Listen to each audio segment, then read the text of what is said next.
In 2014, Markus Persson sold Minecraft to Microsoft for $2.5 billion.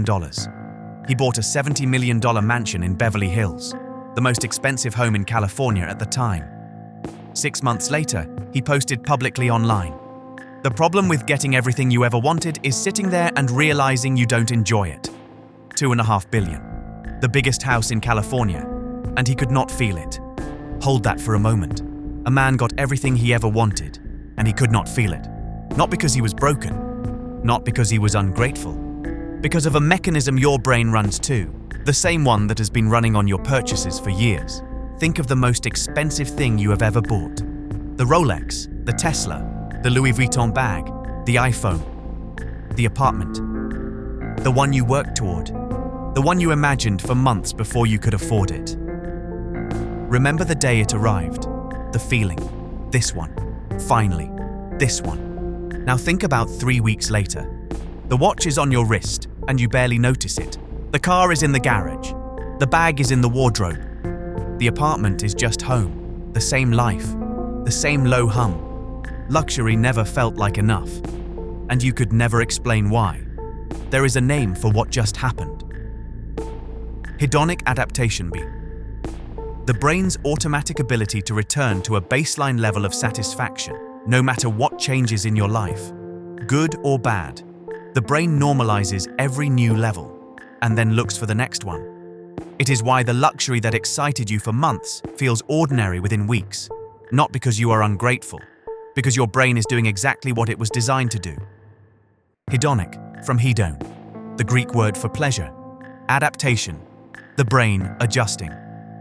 Together, the brain adapts to pleasure so quickly. The pleasure stops feeling like pleasure. It just becomes the new normal. Underneath hedonic adaptation are 3 specific psychological layers. Each one runs invisibly. Each one keeps the feeling of enough permanently out of reach. 1. The arrival fallacy. 2. The comparison trap. 3. The identity hunger. By the end of this video, you will know which layer runs deepest in your life and exactly what to do about it. The brain was not built to feel satisfied with what it has. It was built to want what it does not have yet. That drive kept humans alive for 60,000 years.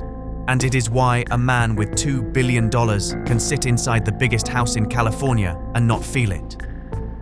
Research published in the Journal of Consumer Research has documented the satisfaction half-life of a luxury purchase at under 30 days. Whatever you paid, half the feeling is gone within a month. Apply that math to every luxury purchase you have ever made. The total cost is not the price tag. The total cost is the price tag multiplied by how often you have to do it again to recreate the feeling that did not last. This is what the Markus Persson story really means. He had received the maximum dream, more money than 99.99% of humans will ever see. And within months, his happiness had returned to where it was before the check arrived. Not because the money disappeared. The money was still there. The brain had adapted, and the dream had become the new normal. And the new normal was no longer satisfying. If $2.5 billion cannot escape this mechanism, your luxury watch was never going to. So the question is not, why does luxury stop feeling exciting? The question is, why do we keep expecting it will not? The answer is in the 3 layers we just named, each running below conscious awareness, each more personal than the last. Drop in comments now. The arrival was never the problem, the baseline was. Layer 1. The arrival fallacy. Your brain is extraordinarily bad at predicting how good a future experience will actually feel. Psychologist Daniel Gilbert at Harvard calls this affective forecasting. Affective forecasting. The brain's attempt to predict how a future event will feel. Research consistently shows the brain overestimates how good the desired thing will feel when it arrives, and underestimates how quickly that feeling will fade. The gap between the imagined feeling and the real feeling is where disappointment lives. When you imagine the Rolex, your brain generates a version of owning it that is warmer, richer, more satisfying than the actual experience of owning it will ever be. The imagined Rolex is what you are chasing. The real Rolex is what arrives, and the gap between them is what you experience as "this is not enough." Take Steve Jobs, documented in his own biography, the man who could buy anything. He owned almost nothing, no furniture in his house for years, not because he was minimalist by aesthetic, because he could see this mechanism clearly. He understood the imagined possession was always going to be richer than the real one. Most of the wealthiest people who have spoken honestly about luxury describe the same disappointment after acquiring it that ordinary people feel. Markus Persson at 2 billion. Steve Jobs at minimal living. Same mechanism. Different responses to it. You have had the experience of wanting something so specifically that you could picture exactly how it would feel to own it. The watch, the apartment, the trip, the car, and you got it. And the feeling lasted about 72 hours. And then you were already thinking about what came next, and you told nobody that, because you were supposed to feel grateful. That private experience of not being satisfied after working that hard is one of the most quietly painful things a person can carry. You were not ungrateful, you were a victim of the arrival fallacy. Layer 2. The comparison trap, MP3. The brain does not evaluate luxury in absolute terms. It evaluates it in relative terms, relative to the people around you. A Rolex Submariner, $15,000.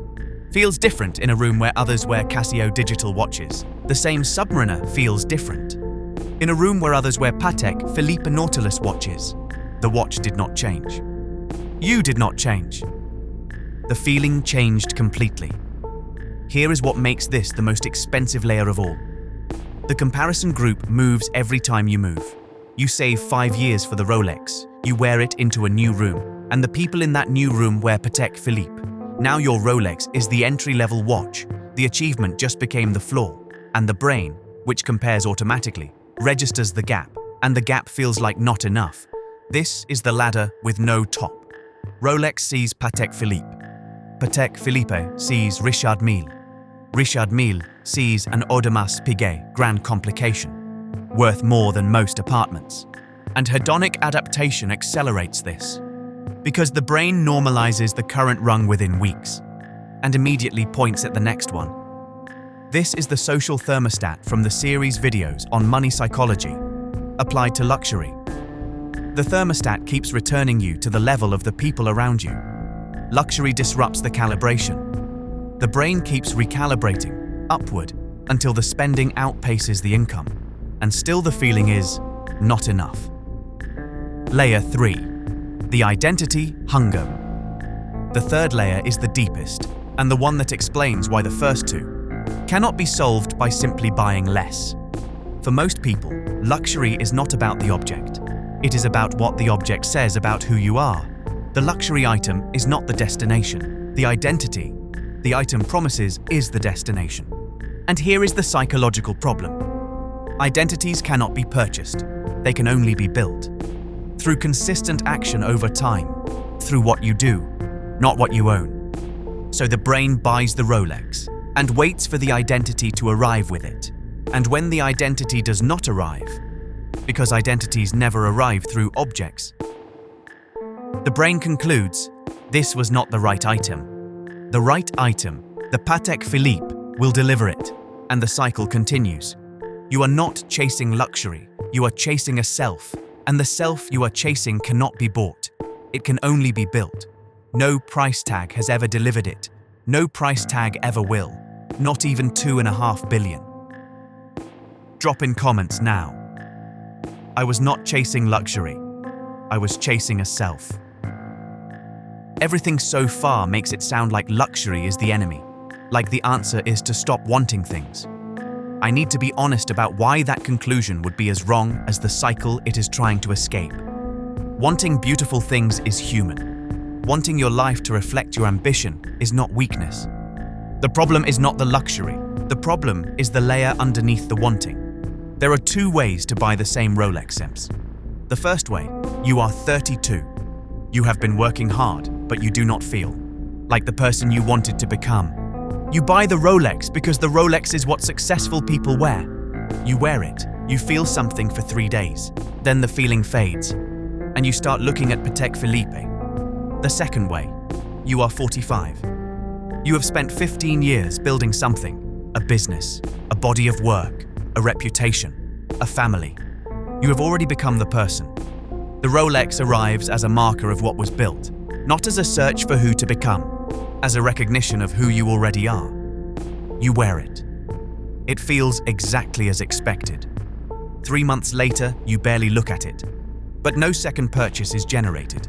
The cycle does not start, because no identity gap was created. The watch was always going to be a watch. The meaning was already inside the person who put it on. The Rolex is identical in both cases. The experience is completely different. One will never feel like enough. The other was already enough, before the watch arrived. 3 shifts. Not rules about what to buy or avoid. Shifts in the relationship with wanting, at the level where hedonic adaptation actually lives. Drop in comments now. The baseline sets the feeling, not the price tag. Shift 1. Before any significant purchase, ask one question. Am I buying this as an expression of who I am, or as a search for who I want to become? Not to stop the purchase, to understand where it is coming from. An expression purchase satisfies. A search purchase is already looking at the next thing. Before delivery arrives. Shift 2. Track the timeline honestly. For 1 month, note when you want something significantly. Note the date. 3 weeks later, check how much you still want it. Most luxury desires halve within 3 weeks without action. That is hedonic adaptation working in your favor. The brain manufactured the urgency. The brain dissolved it. What remains after 3 weeks is genuine preference. What evaporated was the mechanism. Shift 3. Deliberately cultivate non-purchase satisfaction. A conversation that makes you feel genuinely seen. Work that produces something you are proud of. A moment of complete presence. A connection so real the surroundings become irrelevant. Not as a substitute for luxury, as evidence to your brain that the feeling exists, independent of any price tag. A brain that has felt genuine sufficiency outside a purchase begins to recalibrate its baseline. Slowly, but measurably, you are not training yourself to want less. You are training the brain to find what it has actually been looking for, so that when luxury arrives, it is a pleasure, not a rescue mission. Final reconnect. 3 layers, 1 explanation, 1 path forward. Luxury never felt like enough.